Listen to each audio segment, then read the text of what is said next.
Di sebuah kerajaan Daha di Jawa Timur, terdapat dua putri cantik, Candrakirana dan Dewi Galuh.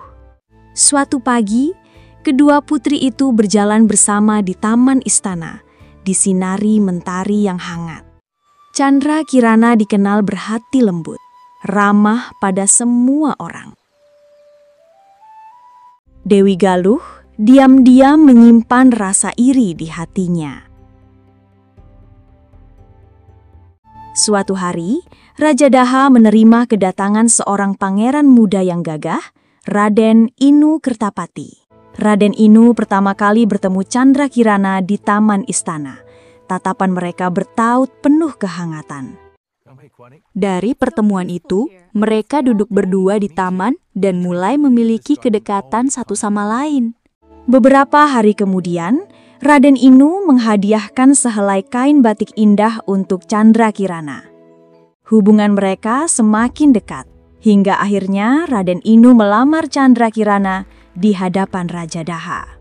Lamaran itu disambut dengan sukacita, namun tidak bagi Dewi Galuh. Kecemburuan menguasai hatinya.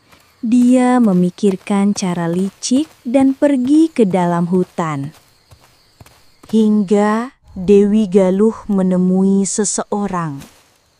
Dewi Galuh menemui nenek sihir di hutan yang gelap, bersekongkol untuk menyingkirkan Candrakirana.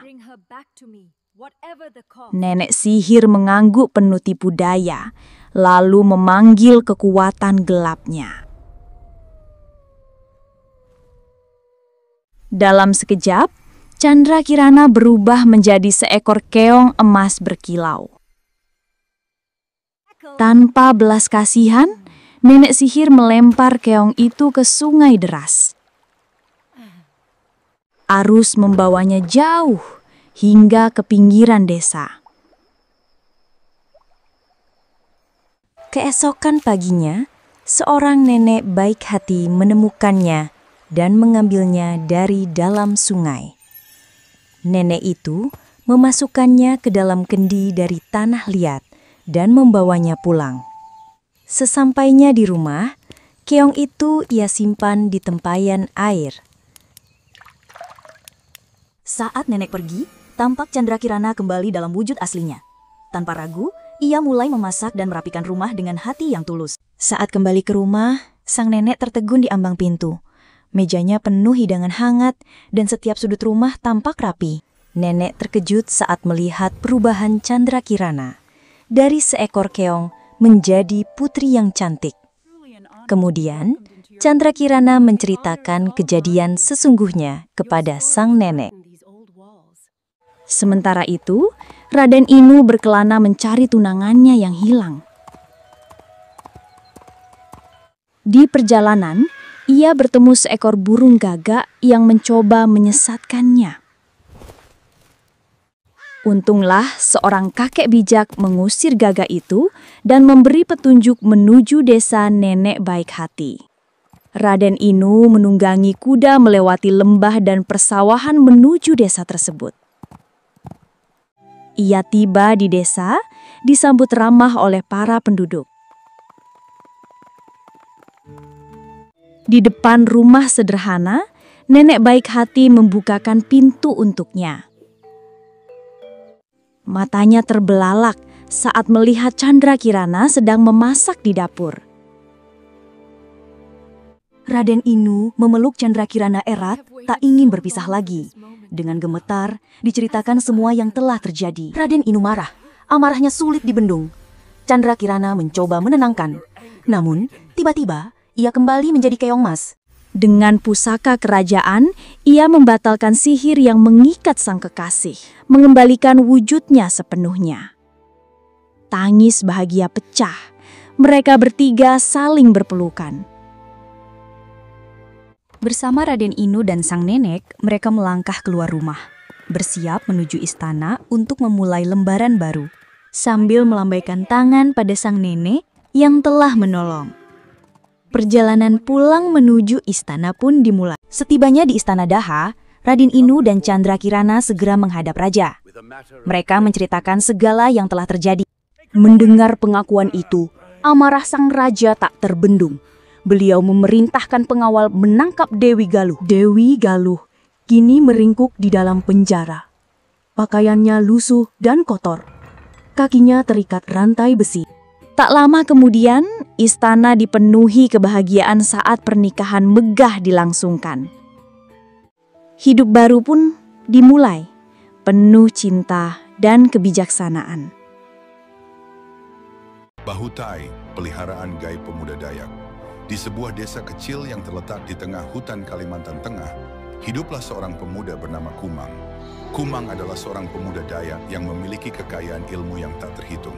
Sejak kecil, ia dibimbing oleh kakeknya, seorang dukun sakti yang dikenal di seluruh tanah Dayak. Suatu hari ketika Kumang sedang berjalan menyusuri tepi sungai, ia merasakan hawa yang berbeda. Angin berhembus kencang, dan di kejauhan ia mendengar raungan mengerikan. Dengan langkah hati-hati, Kumang mendekatkan diri ke suara itu.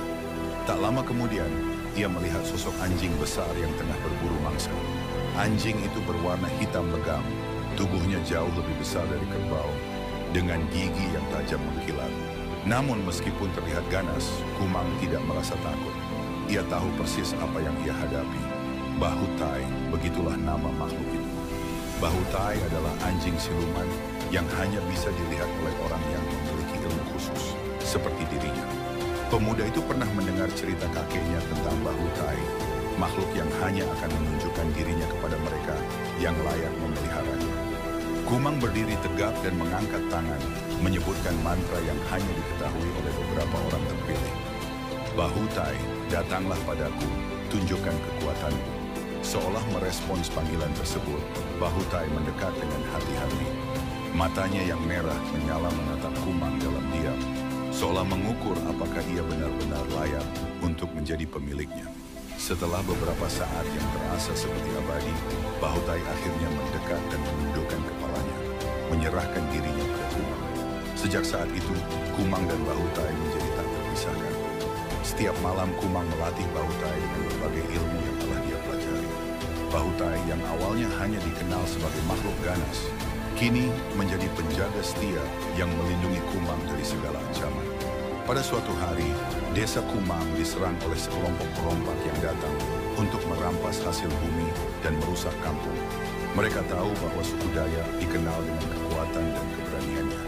Namun mereka tidak menyangka ada kekuatan lain yang lebih dahsyat. Di tengah malam yang mencekam, Kumang berdiri di depan rumahnya, diiringi oleh Bahutai yang berdiri di sampingnya. Tanpa kata, Kumang memberi isyarat, dan Bahutai melompat, menyerang para perompak dengan kecepatan yang tak tertandingi. Tubuh besar Bahutai melompat ke sana kemari, menggertakkan gigi-giginya yang tajam, membela desa yang telah melahirkannya. Setelah pertempuran yang singkat namun sangat dahsyat, para perompak akhirnya mundur. Kumang berdiri dengan tenang, Bahutai kembali berdiri di sampingnya. Tangan Kumang terangkat tinggi, memberi penghormatan pada makhluk yang telah menjadi peliharaannya. Bahutai, kamu adalah pelindungku, pelindung desa ini. Sejak kejadian itu, desa Kumang dihormati bukan hanya karena keberanian dan kekuatan warganya, tapi juga karena Bahutai, anjing siluman yang setia dan penuh kekuatan. Kumang, dengan ilmu yang dimilikinya, kini dikenal sebagai pemuda yang paling dihormati di seluruh Kalimantan. Namun ia tetap rendah hati, karena ia tahu bahwa kekuatan terbesar yang dimilikinya adalah bukan hanya karena ilmu yang dia pelajari, melainkan karena kesetiaan yang terjalin antara dirinya dan Bahutai. Di balik setiap perlindungan yang diberikan Bahutai, ada ikatan yang sangat kuat antara manusia dan makhluk gaib yang hanya bisa dipahami oleh mereka yang berani mencari ilmu. Al-Usul Pak Belalang. Cerita ini mengisahkan tentang seorang lelaki tua yang bernama Pak Belalang yang hidup bersama istrinya di sebuah desa. Suatu hari ia menemukan seekor belalang yang bisa berbicara dan memberinya kekayaan. Namun, ia harus berhati-hati agar tidak menimbulkan keserakahan dan kecurigaan orang lain. Yang kedua, Puyang Remanjang Sakti.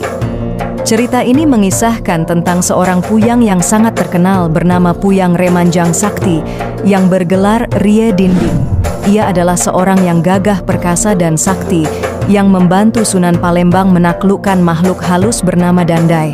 Ia juga merupakan leluhur dari marga Aiwu Petulai dalam Belimbing, salah satu marga di Muara Enim. Yang ketiga, Desa Danau Gerak. Cerita ini mengisahkan tentang sebuah desa yang tertinggal dan tidak dipedulikan oleh pemerintah daerah. Desa ini terletak di Kecamatan Semende Darat Ulu dan memiliki sebuah danau yang bisa bergerak. Penduduk desa ini hidup dalam kegelapan dan ketertinggalan hingga suatu saat ada seorang pemuda yang berusaha membawa perubahan dan kemajuan bagi desanya. Yang keempat, Bidik Nanggeling Nanggeliman. Cerita ini mengisahkan tentang seorang raja sakti yang bernama Bidik Nanggeling Nanggeliman yang memerintah sebuah kerajaan kecil di Banten. Ia memiliki peraturan yang membatasi jumlah keluarga yang boleh tinggal di kerajaannya, yaitu hanya 9 keluarga.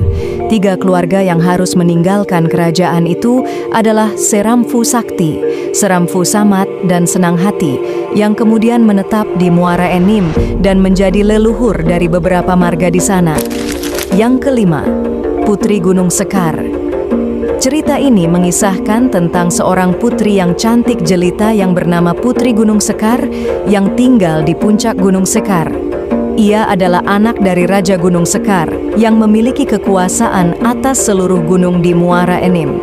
Suatu hari, ia bertemu dengan seorang pemuda tampan yang bernama Raden Sakti yang merupakan putra dari Raja Sungai Enim. Mereka saling jatuh cinta, namun hubungan mereka ditentang oleh kedua orang tua mereka yang berseteru karena perbedaan wilayah kekuasaan. Yang keenam, Raden Sakti dan Putri Gunung Sekar. Cerita ini merupakan lanjutan dari cerita sebelumnya yang mengisahkan tentang perjuangan Raden Sakti dan Putri Gunung Sekar untuk bersatu. Mereka harus menghadapi berbagai rintangan dan cobaan, baik dari alam maupun manusia. Akhirnya, mereka berhasil menikah dan mendamaikan kedua kerajaan mereka, yaitu Kerajaan Sungai Enim dan Kerajaan Gunung Sekar. Yang ketujuh, Pangeran Kusuma. Cerita ini mengisahkan tentang seorang pangeran yang bernama Pangeran Kusuma yang merupakan putra dari Raja Sungai Enim. Ia adalah seorang yang berani dan cerdas, yang gemar berpetualang dan menolong orang yang membutuhkan. Suatu hari, ia menemukan sebuah keris pusaka yang bernama keris Kusuma yang memiliki kekuatan ajaib. Dengan keris itu, ia mampu mengalahkan musuh-musuhnya dan membela rakyatnya. Yang kedelapan, Putri Kembang Kuning. Cerita ini mengisahkan tentang seorang putri yang bernama Putri Kembang Kuning yang merupakan putri dari Raja Kembang Kuning. Ia adalah seorang yang cantik dan baik hati yang suka menanam bunga di kebunnya. Suatu hari, ia bertemu dengan seorang pemuda yang bernama Raden Kusuma yang merupakan putra dari Raja Kusuma. Mereka saling jatuh cinta, namun hubungan mereka dihalangi oleh seorang pangeran jahat yang bernama Pangeran Kembang Merah yang ingin merebut Putri Kembang Kuning dan kerajaannya. Yang kesembilan, Raden Kusuma dan Putri Kembang Kuning. Cerita ini merupakan lanjutan dari cerita sebelumnya yang mengisahkan tentang perjuangan Raden Kusuma dan Putri Kembang Kuning untuk bersatu. Mereka harus menghadapi berbagai rintangan dan cobaan, baik dari alam maupun manusia. Akhirnya mereka berhasil menikah dan menggabungkan kedua kerajaan mereka, yaitu Kerajaan Kusuma dan Kerajaan Kembang Kuning. Yang terakhir, Pangeran Kembang Merah. Cerita ini mengisahkan tentang seorang pangeran yang bernama Pangeran Kembang Merah yang merupakan putra dari Raja Kembang Merah. Ia adalah seorang yang tamak dan kejam yang ingin menguasai seluruh kerajaan di Muara Enim. Ia sering berperang dan menyerang kerajaan-kerajaan lain, termasuk Kerajaan Kusuma dan Kerajaan Kembang Kuning. Ia juga ingin merebut Putri Kembang Kuning yang merupakan istri dari Raden Kusuma. Namun, ia selalu gagal dan akhirnya mendapat hukuman yang setimpal. Pada zaman dahulu, jauh sebelum kota Padang berdiri seperti yang kita kenal sekarang, wilayah itu hanyalah hamparan hutan belantara. Di dalamnya terdapat pepohonan raksasa yang menjulang tinggi, dedaunan hijau yang lebat, dan suara burung-burung berkicau yang seolah menjadi melodi alam. Sungai besar yang kini dikenal sebagai Batang Arau mengalir deras, membawa air jernih dari pegunungan. Kehidupan di hutan ini begitu alami, tanpa campur tangan manusia yang merusaknya. Di hutan ini, hidup sebuah kelompok masyarakat adat yang dikenal sebagai suku Andaleh. Mereka adalah suku kecil yang hidup selaras dengan alam. Tiap pagi, para lelaki keluar berburu rusa dan babi hutan, sementara para perempuan mengumpulkan umbi-umbian dan buah-buahan. Kehidupan mereka sederhana tetapi penuh dengan rasa syukur kepada alam. Bagi mereka, hutan bukan hanya tempat tinggal, tetapi juga pemberian dewa yang harus mereka jaga dengan sepenuh hati. Di antara suku Andaleh, ada seorang pemuda bernama Rajo Bujang. Ia dikenal sebagai sosok yang cerdas, tangkas, dan bijaksana. Meski masih muda, ia sering dimintai nasihat oleh para tetua.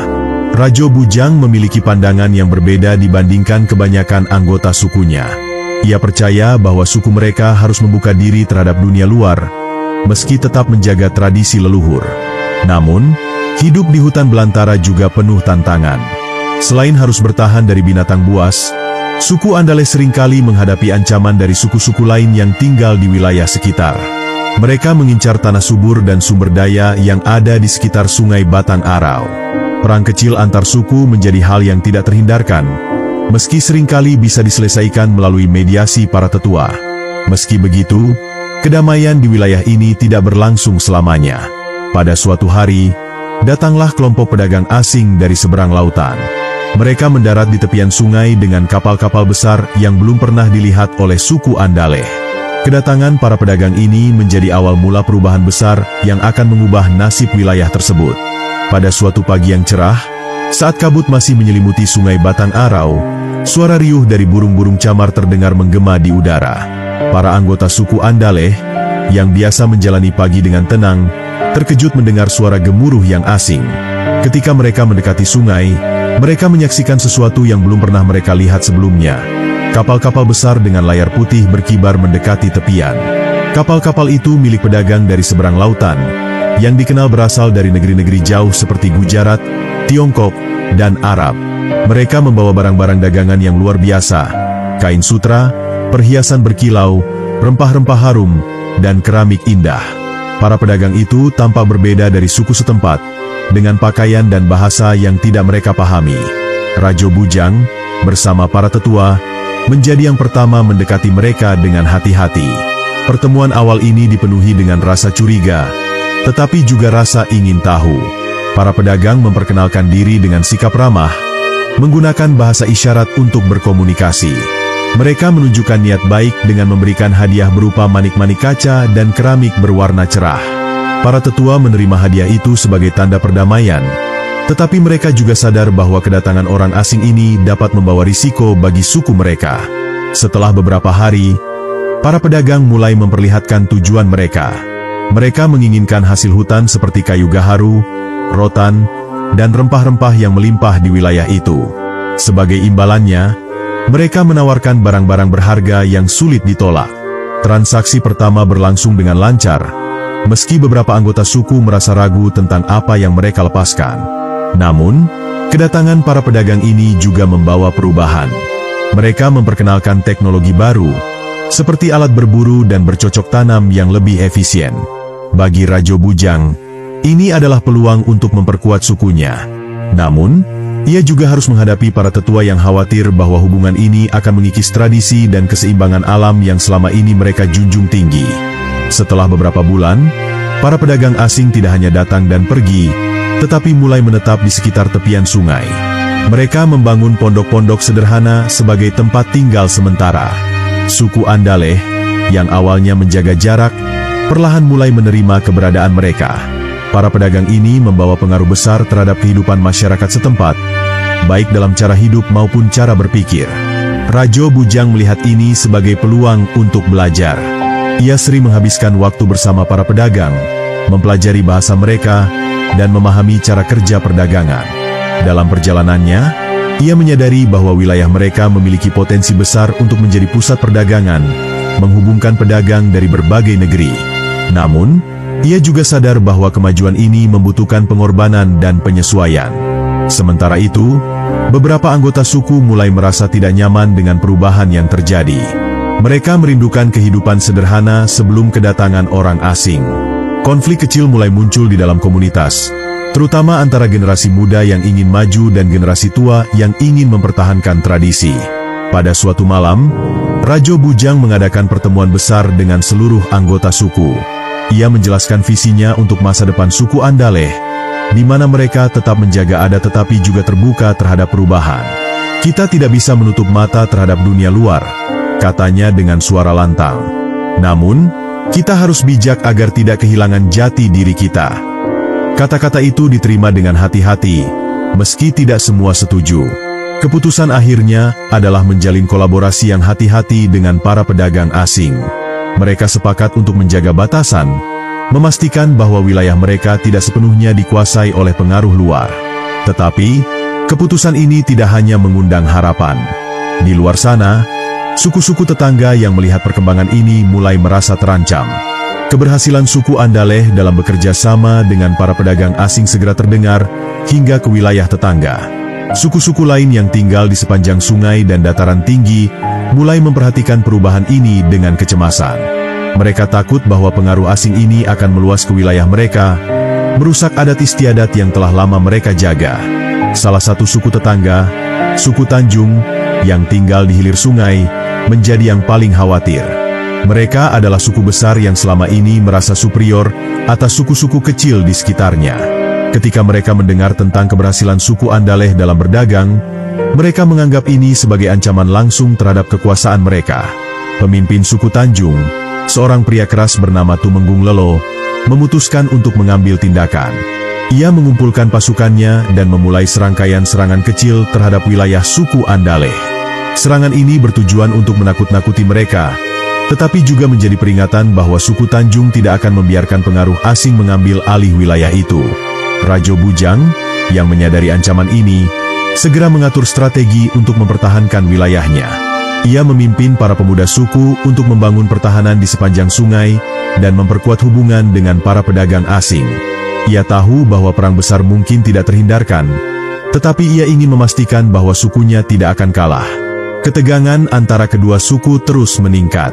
Namun, di balik konflik ini, ada satu hal yang tidak disadari oleh mereka. Hubungan antara suku dan pedagang asing ini tidak hanya membawa perubahan lokal tetapi juga menarik perhatian kekuatan besar dari luar. Langit di atas sungai Batang Arau mulai dipenuhi kapal-kapal asing dalam jumlah yang semakin banyak. Wilayah ini, yang awalnya hanya dikenal oleh suku-suku lokal, kini menjadi titik pertemuan bagi para pedagang dari berbagai negeri. Kehidupan suku Andaleh berubah drastis, dari masyarakat sederhana menjadi komunitas yang terhubung dengan dunia luar. Di antara kapal-kapal itu, datanglah seorang pria bernama Kapten Willem, seorang pedagang dari Belanda yang mengemban misi lebih besar. Willem bukan hanya pedagang biasa. Ia adalah utusan dari sebuah perusahaan dagang besar yang memiliki ambisi untuk menguasai jalur perdagangan di seluruh Nusantara. Kapten Willem mempelajari keadaan wilayah itu dengan cermat. Ia melihat potensi besar di Sungai Batang Arau dan tanah padang yang subur. Dengan strategi licik, ia mendekati Rajo Bujang, menawarkan aliansi yang menguntungkan. Namun, Rajo Bujang menyadari ada sesuatu yang lebih dari sekadar perdagangan. Ia merasa bahwa Willem membawa misi tersembunyi untuk menguasai wilayah mereka. Ketegangan mulai muncul antara para pedagang lama dan pasukan Kapten Willem yang ingin mendominasi. Rajo Bujang berada di persimpangan jalan. Di satu sisi, ia ingin melindungi sukunya dari kekuatan besar ini. Di sisi lain, ia juga melihat bahwa mereka membutuhkan kekuatan asing untuk melawan ancaman dari suku Tanjung. Konflik semakin mendalam, tetapi di tengah itu semua, muncul sebuah ide yang akan menjadi awal dari sejarah besar Kota Padang. Sebuah kota pelabuhan yang bisa menjadi pusat perdagangan terbesar di wilayah barat Nusantara. Rajo Bujang memandang situasi dengan penuh kehati-hatian. Meskipun ia menyadari potensi besar dari aliansi dengan Kapten Willem, ia tidak bisa menutup mata terhadap niat tersembunyi dari para pedagang asing. Kapten Willem mungkin membawa perdagangan yang menguntungkan, tetapi Rajo Bujang tidak ingin sukunya terjebak dalam cengkeraman kekuatan asing. Untuk itu, Rajo Bujang mulai memikirkan strategi jangka panjang yang lebih bijaksana. Ia memutuskan untuk menjalin hubungan lebih dalam dengan pedagang-pedagang asing yang lebih kecil, yang ingin berdagang secara adil tanpa niat menguasai. Ia tahu bahwa dengan keberagaman dalam aliansi, suku Andaleh bisa lebih mandiri dan tidak terpengaruh oleh satu kekuatan besar saja. Namun, meski Rajo Bujang berusaha untuk berkoalisi dengan banyak pihak, tidak semua anggota sukunya setuju. Beberapa tetua suku yang lebih konservatif masih merasa bahwa hubungan dengan pedagang asing bisa merusak nilai-nilai tradisi yang telah mereka pegang selama berabad-abad. Mereka berpendapat bahwa lebih baik hidup dalam kesederhanaan daripada tergoda oleh kekayaan yang dibawa oleh orang luar. Konflik antara generasi tua dan muda semakin memuncak. Rajo Bujang pun merasa kesulitan untuk menyatukan pendapat dalam suku. Ia menyadari bahwa keputusan-keputusan besar yang diambil sekarang akan memengaruhi masa depan mereka dalam jangka panjang. Dilema ini membuat Rajo Bujang semakin merenung, memikirkan jalan terbaik untuk membawa sukunya menuju kemajuan tanpa mengorbankan jati diri mereka. Sementara itu, Kapten Willem semakin menunjukkan ambisinya. Ia mempercepat rencananya untuk mendirikan sebuah pos dagang permanen di wilayah itu. Dengan semakin banyaknya kapal yang datang ke pelabuhan, wilayah sekitar Sungai Batang Arau mulai berkembang pesat. Infrastruktur mulai dibangun, dan banyak pedagang asing mendirikan toko dan rumah. Kota kecil yang dulunya hanya tempat tinggal suku Andaleh kini berkembang menjadi kawasan yang lebih urban, sebuah tanda dari peralihan besar yang sedang berlangsung. Pembangunan yang cepat dan pesat ini membawa kemajuan dalam kehidupan banyak orang. Suku Andaleh yang dahulu hidup terisolasi kini mulai menikmati hasil dari hubungan perdagangan yang terjalin dengan dunia luar. Mereka memperoleh barang-barang yang sebelumnya tidak pernah mereka impikan, seperti kain-kain mewah, logam, dan senjata baru. Namun, di balik kemajuan itu, mulai muncul masalah yang lebih besar. Dengan semakin banyaknya pendatang asing, kekayaan alam di sekitar Sungai Batang Arau mulai berkurang. Hutan-hutan yang dulunya rimbun dan subur mulai ditebang untuk membangun pemukiman dan infrastruktur. Sungai yang dulu jernih dan deras kini mulai tercemar oleh sampah dan limbah dari aktivitas perdagangan yang berkembang pesat. Rajo Bujang yang selalu menjaga keseimbangan antara alam dan manusia merasa gelisah. Ia menyadari bahwa keberlanjutan hidup sukunya terancam jika kerusakan alam terus dibiarkan. Ia pun berusaha untuk mengajak seluruh anggota suku, termasuk pedagang-pedagang asing, untuk bersama-sama menjaga kelestarian lingkungan. Namun, keinginannya untuk melindungi alam seringkali berbenturan dengan ambisi para pedagang yang hanya memikirkan keuntungan sesaat. Seiring dengan kerusakan lingkungan, ketegangan antara suku-suku di sekitar Sungai Batang Arau juga semakin memanas. Suku Tanjung yang sejak awal merasa terancam oleh keberadaan suku Andaleh yang semakin maju kini merasa semakin marah dengan perkembangan ini. Mereka menganggap bahwa pembangunan ini adalah bentuk penjajahan halus yang dilakukan oleh pedagang-pedagang asing. Dengan situasi yang semakin genting, perang terbuka antara suku Andaleh dan suku Tanjung pun tidak bisa dihindari. Perang ini adalah titik balik yang akan menentukan apakah suku Andaleh bisa bertahan atau terhapus dari sejarah. Rajo Bujang harus memimpin pasukan sukunya dalam pertempuran sengit ini, sementara juga mencoba menyelamatkan masa depan kota yang tengah dibangunnya. Perang antara suku Andaleh dan suku Tanjung berlangsung sengit. Suku Andaleh, meskipun lebih kecil, memiliki keunggulan dalam taktik bertahan di hutan dan memanfaatkan alam sekitar untuk melawan musuh. Mereka mengenal setiap jalan setapak di hutan dan mampu menggunakan medan itu untuk keuntungan mereka. Namun, suku Tanjung, yang lebih besar dan memiliki lebih banyak prajurit, terus mendesak mereka. Rajo Bujang memimpin pasukannya dengan keberanian luar biasa. Ia tahu bahwa jika mereka kalah, masa depan suku mereka akan hilang. Ia mengatur strategi dengan cermat, menggunakan jebakan di hutan untuk menyerang balik pasukan suku Tanjung. Namun, dalam sebuah serangan besar, Rajo Bujang terluka parah. Meskipun demikian, keberanian dan kecerdasan strategi pasukannya tetap mengantarkan mereka pada kemenangan. Namun, meskipun mereka berhasil mengalahkan suku Tanjung, perang ini meninggalkan luka yang dalam bagi suku Andaleh. Banyak anggota suku yang gugur dalam pertempuran, dan banyak desa yang hancur. Rajo Bujang, yang merasa kehilangan banyak saudaranya dalam perang itu, mulai mempertanyakan apakah kemajuan dan perdagangan yang datang dengan biaya besar ini benar-benar sepadan. Perang ini juga meninggalkan dampak pada hubungan dengan pedagang asing. Kapten Willem, yang menyaksikan kekuatan suku Andaleh, mulai merasa bahwa aliansi yang mereka bangun tidak bisa lagi hanya mengandalkan perdagangan semata.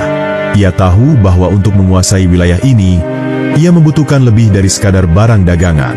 Ia mulai menawarkan bantuan militer kepada Rajo Bujang, berharap bisa mendapatkan kendali penuh atas kawasan itu. Namun, Rajo Bujang tetap teguh pada prinsipnya. Ia menolak bantuan militer dari Kapten Willem dan memilih untuk memperkuat pertahanan secara mandiri. Ia juga bertekad untuk memulai pembangunan kembali wilayah mereka dengan memperhatikan kelestarian alam dan tradisi mereka.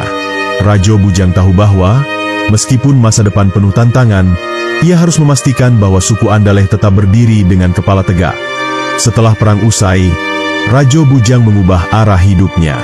Ia memutuskan untuk membangun kembali apa yang telah hancur, tetapi kali ini dengan visi yang lebih luas, menciptakan sebuah kota yang dapat menjadi pusat perdagangan yang berkembang pesat tanpa melupakan nilai-nilai adat dan kelestarian alam.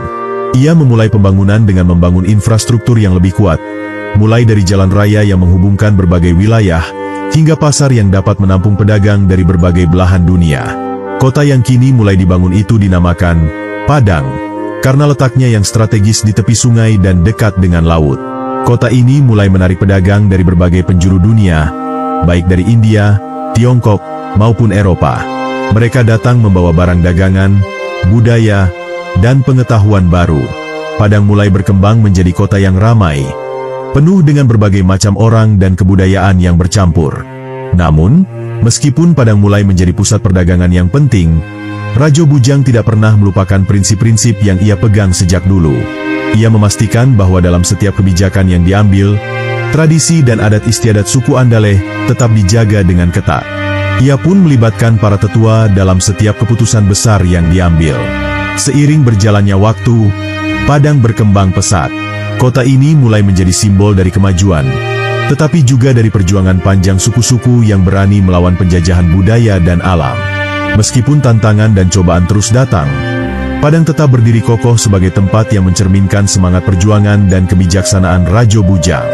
Kota Padang akhirnya tidak hanya dikenal di Nusantara, tetapi juga di dunia internasional. Kota ini menjadi simbol dari perubahan dan keberanian, tempat di mana berbagai budaya saling berinteraksi dan berkembang bersama. Itulah asal mula kota Padang, yang kini menjadi salah satu kota besar di Indonesia. Setelah pembangunan dimulai, Padang tumbuh menjadi kota yang ramai dan penuh semangat. Para pedagang dari berbagai negara datang dan pergi, menciptakan pasar yang ramai dengan barang-barang mewah dari luar negeri. Kota ini juga mulai menjadi tempat pertemuan berbagai kebudayaan, dengan orang-orang dari Tiongkok, India, Arab, dan Eropa membawa pengaruh yang berbeda. Setiap sudut kota dipenuhi dengan keragaman dan kehidupan yang tak pernah berhenti. Raja Bujang, meskipun sangat sibuk memimpin pembangunan kota, tidak pernah melupakan tujuannya untuk menjaga keseimbangan. Ia memastikan bahwa seluruh pembangunan kota dilakukan dengan memperhatikan keberlanjutan alam. Hutan-hutan yang ada di sekitar kota tidak hanya dijaga agar tidak ditebang sembarangan, tetapi juga dijadikan sebagai tempat wisata dan sumber daya alam yang dikelola secara bijak. Namun, pertumbuhan Padang tidak tanpa tantangan. Semakin banyak pedagang asing yang datang ke kota ini, semakin kuat pula pengaruh mereka terhadap kehidupan ekonomi dan politik kota. Beberapa di antara mereka mulai menginginkan kekuasaan lebih besar. Bahkan ada yang ingin mengendalikan jalur perdagangan yang menghubungkan Padang dengan wilayah-wilayah lain. Hal ini menambah ketegangan di dalam kota, dengan Raja Bujang harus menghadapi ancaman baru yang datang dari luar. Pada saat yang bersamaan, konflik juga muncul di dalam kota sendiri. Beberapa kelompok yang merasa diabaikan oleh perkembangan kota mulai menunjukkan rasa tidak puas. Mereka merasa bahwa keuntungan dari perdagangan lebih banyak mengalir ke tangan para pedagang asing dan elit kota, sementara masyarakat asli Padang masih hidup dalam kemiskinan.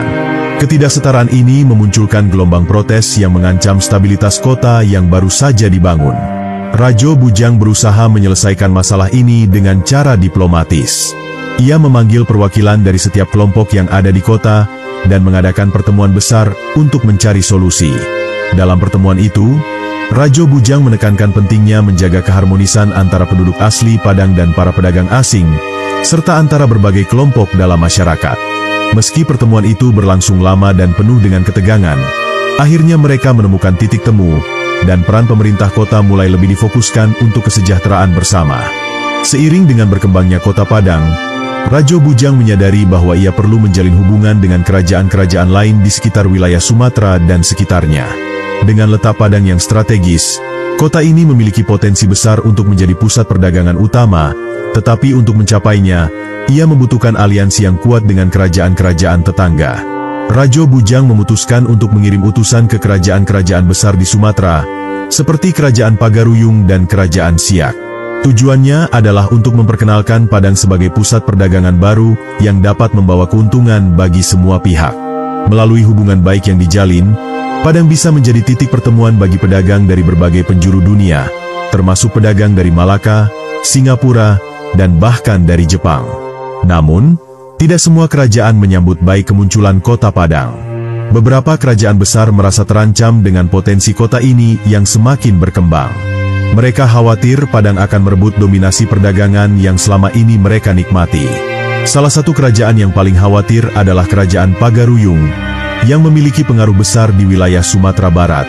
Meskipun demikian, Raja Bujang tidak mudah putus asa.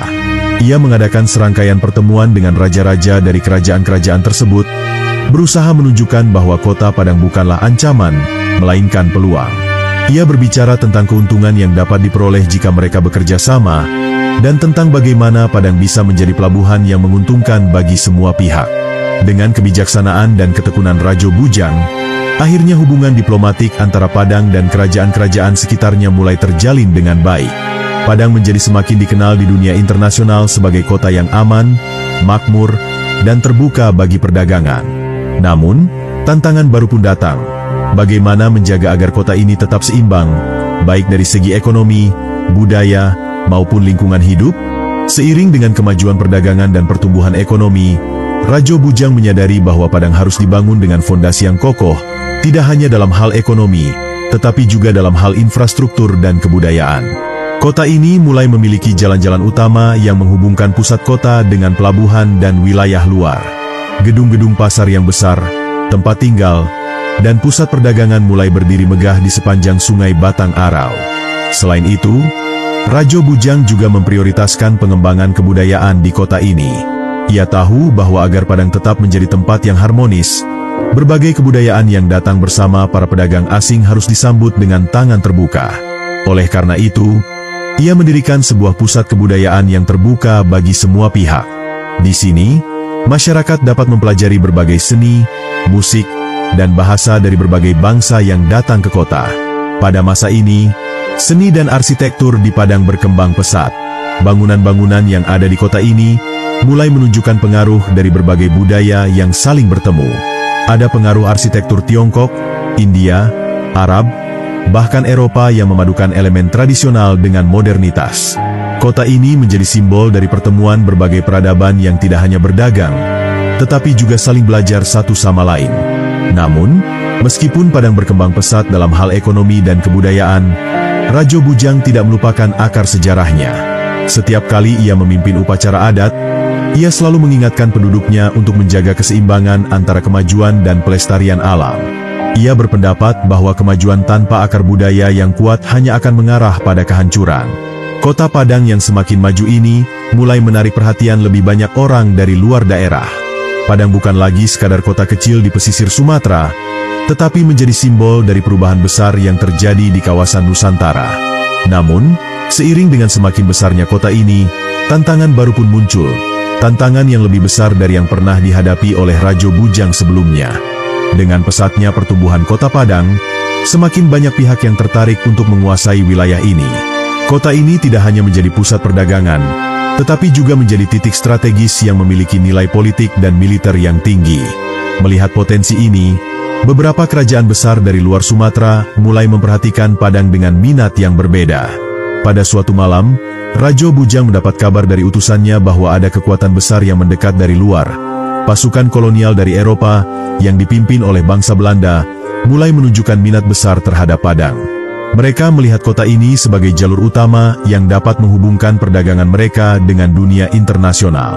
Tentu saja, hal ini menjadi ancaman besar bagi kemerdekaan Padang. Raja Bujang tahu bahwa jika kekuatan kolonial ini berhasil menguasai Padang, maka kota yang telah dibangunnya dengan susah payah akan jatuh ke tangan orang luar. Oleh karena itu, ia segera mengumpulkan seluruh pemimpin kota, termasuk para pedagang asing dan tetua suku, untuk membahas langkah selanjutnya. Pada saat yang sama, pergerakan pasukan Belanda semakin dekat. Raja Bujang sadar bahwa ia harus segera membuat keputusan penting. Apakah ia akan berperang untuk mempertahankan Padang, atau berusaha mencari jalan damai melalui diplomasi yang lebih hati-hati? Meski perang adalah jalan terakhir yang diinginkan, Raja Bujang tahu bahwa jika tidak ada pilihan lain, ia harus siap bertarung untuk mempertahankan kota yang sudah ia bangun. Padang yang dahulu merupakan sebuah desa kecil yang hanya dihuni oleh suku Andaleh kini telah menjadi medan pertarungan besar antara kebebasan dan kolonialisasi.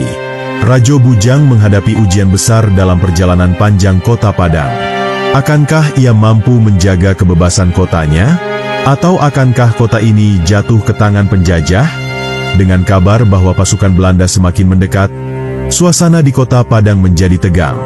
Rajo Bujang segera mengumpulkan semua pemimpin suku dan pedagang asing untuk merencanakan strategi pertahanan. Ia tahu, meskipun kota ini makmur dengan perdagangan dan kebudayaan, kemajuan tersebut bisa terancam jika mereka tidak bersatu. Rajo Bujang memutuskan untuk mengorganisir pasukan yang terdiri dari suku Andaleh dan sekutu mereka, serta para pejuang dari kalangan pedagang asing yang ingin mempertahankan kebebasan kota ini. Pertempuran pun dimulai ketika pasukan Belanda yang dipimpin oleh seorang komandan bernama Van der Linde memasuki wilayah Padang. Mereka datang dengan tujuan untuk menguasai pelabuhan yang kaya akan sumber daya alam dan perdagangan. Padang adalah kota yang strategis, dan Belanda berencana menjadikannya sebagai pusat pengaruh mereka di Nusantara. Rajo Bujang memimpin pasukannya dengan penuh semangat. Ia menegaskan kepada pasukannya bahwa mereka tidak hanya bertempur untuk melindungi kota, tetapi juga untuk melindungi kebebasan mereka sebagai suku yang telah mempertahankan tradisi dan kemandirian mereka selama bertahun-tahun. Rajo Bujang mengatur pertahanan dengan cermat, memanfaatkan pengetahuan mereka tentang medan dan hutan sekitar. Pertempuran yang berlangsung sengit itu mengguncang kota Padang. Pasukan Belanda, dengan persenjataan dan strategi modern mereka, menghadapi kesulitan saat bertempur di tengah hutan dan medan yang tidak familiar bagi mereka. Suku Andaleh, dengan kemampuan bertahan hidup mereka yang luar biasa, mampu mengecoh pasukan Belanda dengan jebakan-jebakan di sepanjang jalur utama dan sungai Batang Arau. Namun, meskipun pasukan Belanda tidak mudah mengalah, mereka tetap memiliki keunggulan dalam hal persenjataan dan jumlah. Pada akhirnya, pasukan Belanda berhasil menembus pertahanan kota, namun mereka harus membayar mahal dengan banyaknya korban yang jatuh dalam pertempuran tersebut. Keberanian Rajo Bujang dan pasukannya membuat Belanda menyadari bahwa menguasai Padang tidak akan semudah yang mereka bayangkan. Setelah beberapa hari pertempuran yang melelahkan, Rajo Bujang mulai menyadari bahwa mempertahankan kota dengan cara perang terbuka bisa menyebabkan kehancuran besar. Kota yang baru dibangun dengan susah payah ini bisa hancur dalam waktu singkat jika pertempuran terus berlanjut. Oleh karena itu, ia memutuskan untuk mengajukan perundingan damai dengan pasukan Belanda. Rajo Bujang, yang dikenal bijaksana, mengirimkan utusan kepada Komandan Van der Linde, menawarkan untuk duduk bersama dan membicarakan kemungkinan perdamaian. Ia menyadari bahwa jika mereka dapat menghindari kehancuran, kota Padang masih bisa berkembang menjadi pusat perdagangan yang menguntungkan bagi semua pihak, termasuk bagi Belanda. Komandan Van der Linde, meskipun merasa tertekan oleh kerugian yang diderita pasukannya, menerima tawaran tersebut.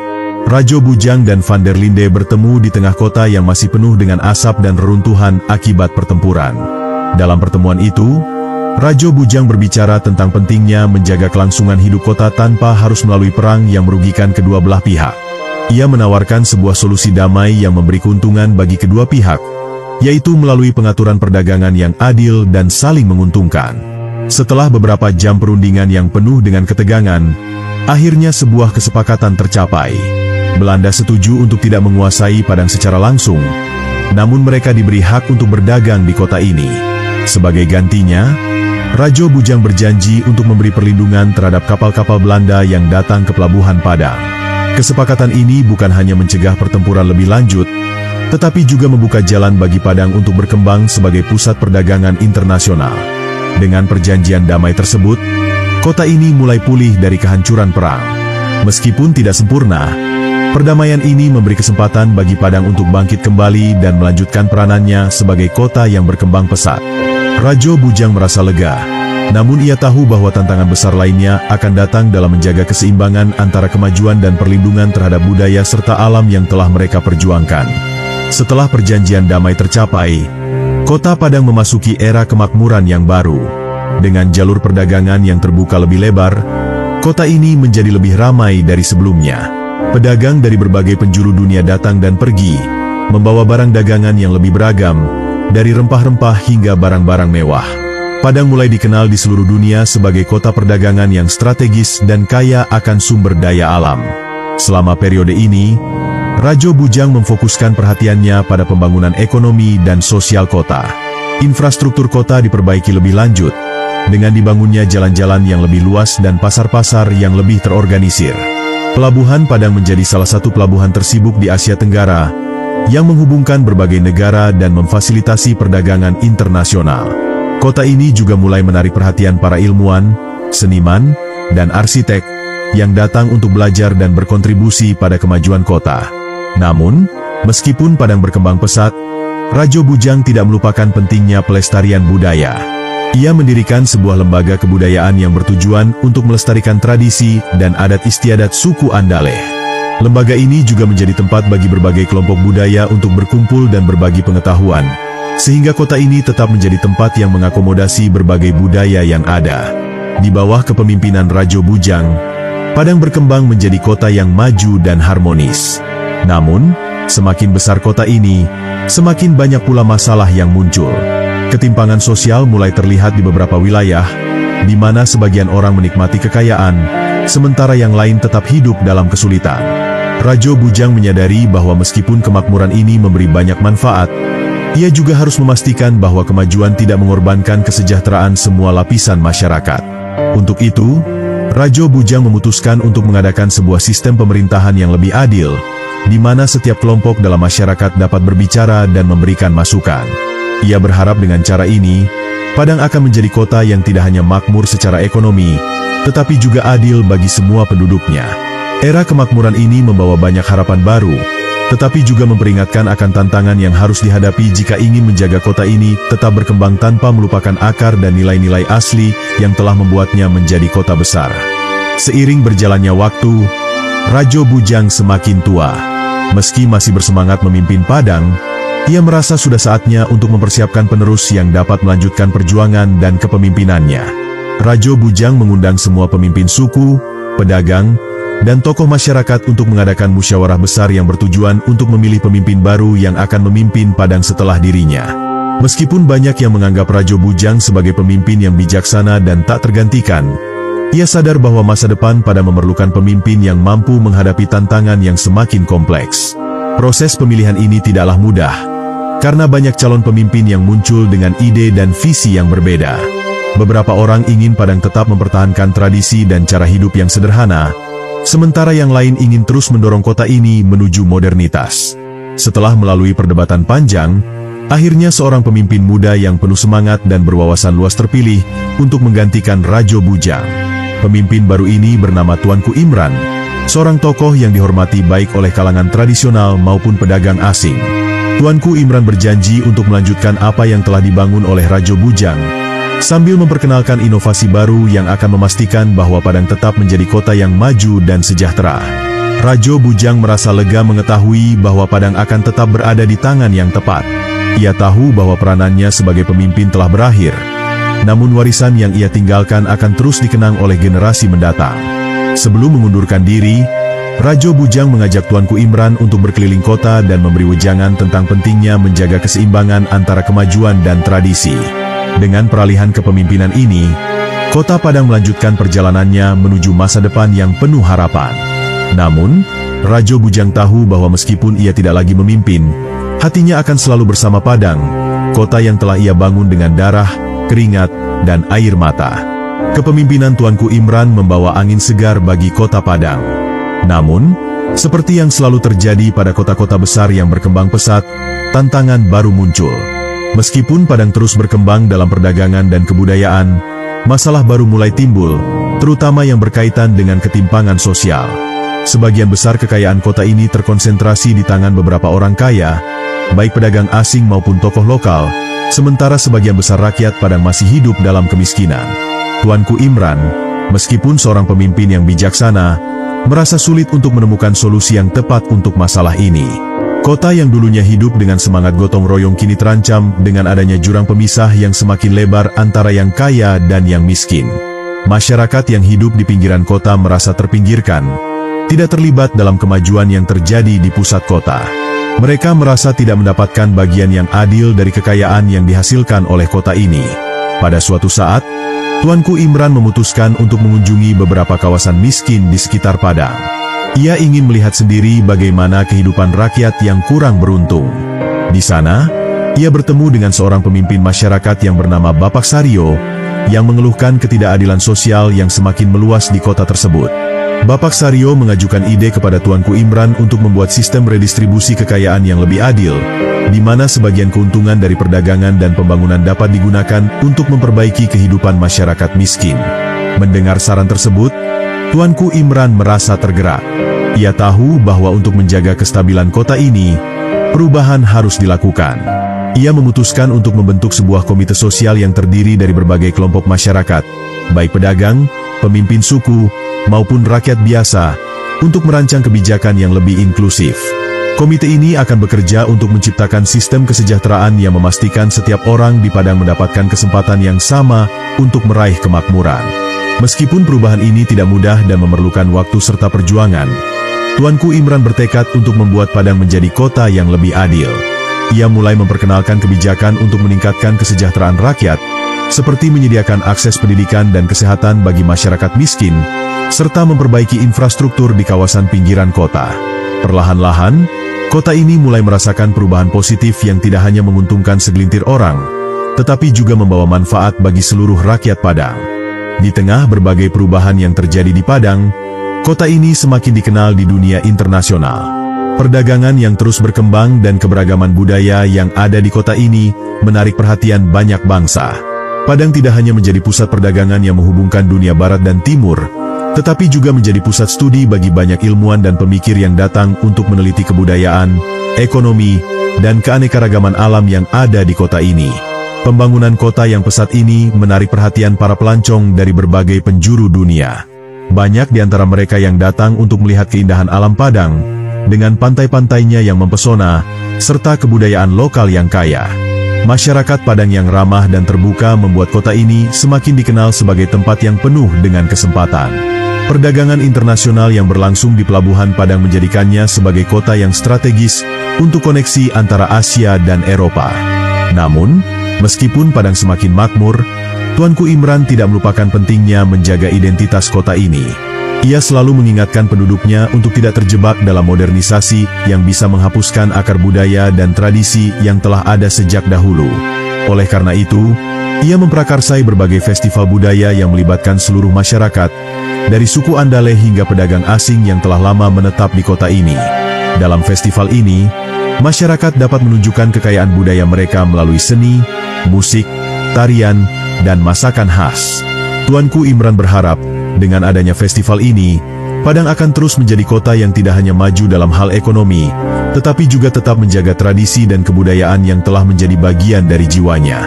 Festival ini juga berfungsi sebagai ajang untuk memperkenalkan kota Padang ke dunia luar, sehingga semakin banyak orang yang tertarik untuk mengunjungi dan berinvestasi di kota ini. Padang, yang dulunya hanya sebuah desa kecil yang berkembang menjadi kota besar, kini telah menjadi simbol kemajuan dan keberagaman.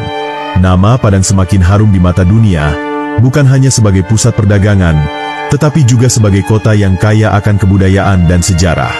Namun, meskipun telah mencapai banyak pencapaian, Tuanku Imran sadar bahwa tantangan untuk mempertahankan kemajuan ini akan terus ada. Ia berharap agar generasi penerusnya dapat menjaga warisan ini dan terus memperjuangkan kesejahteraan seluruh masyarakat. Waktu terus berjalan, dan seperti halnya Rajo Bujang sebelumnya, Tuanku Imran juga semakin tua. Setelah bertahun-tahun memimpin, ia merasa sudah saatnya untuk menyerahkan tongkat kepemimpinan kepada generasi berikutnya. Tuanku Imran mengundang seluruh masyarakat Padang untuk menghadiri sebuah upacara besar yang akan menandai peralihan kepemimpinan kepada seorang pemimpin muda yang telah dipersiapkan untuk meneruskan perjuangannya. Dalam pidatonya yang penuh haru, Tuanku Imran mengingatkan rakyat Padang untuk terus menjaga semangat kebersamaan, kesejahteraan, dan pelestarian kebudayaan yang telah diwariskan oleh Rajo Bujang dan para pemimpin sebelumnya. Ia mengajak mereka untuk tidak melupakan akar sejarah kota ini, yang dimulai dengan perjuangan keras dari seorang pemimpin bijaksana yang dikenal dengan nama Rajo Bujang. Padang adalah simbol dari keberanian, kerja keras, dan semangat untuk terus berkembang, namun juga simbol dari pentingnya menjaga keseimbangan antara kemajuan dan pelestarian alam serta budaya. Setelah menyerahkan kepemimpinan kepada penerusnya, Tuanku Imran memilih untuk menghabiskan hari-harinya dengan mengunjungi berbagai sudut kota yang telah dibangunnya. Ia merasa bangga melihat Padang yang sekarang, sebuah kota yang hidup dalam keberagaman, kemakmuran, dan kedamaian. Ia tahu bahwa meskipun ia tidak lagi memimpin, warisan yang telah ditanamkan oleh generasi sebelumnya akan terus berkembang dan bertahan. Padang, yang telah melewati perjalanan panjang dari sebuah desa kecil menjadi kota besar, tetap berdiri tegak sebagai simbol keberhasilan perjuangan bersama. Kisah tentang Rajo Bujang, Tuanku Imran, dan seluruh masyarakat Padang menjadi legenda yang akan terus dikenang, bukan hanya oleh warga Padang, tetapi juga oleh dunia. Kota ini telah menjadi contoh bagaimana sebuah komunitas yang saling menghormati dan bekerja sama dapat mencapai kemakmuran dan kebahagiaan yang berkelanjutan. Kisah asal-usul kota Padang kini menjadi bagian dari sejarah yang abadi. Sebuah kota yang bukan hanya dibangun dengan batu dan semen, tetapi juga dibangun dengan semangat persatuan, kebijaksanaan, dan rasa hormat terhadap alam dan budaya. Seiring berjalannya waktu, Padang terus berkembang. Namun cerita tentang asal-usulnya tetap hidup, menginspirasi generasi baru untuk menjaga dan meneruskan legasi yang telah ada.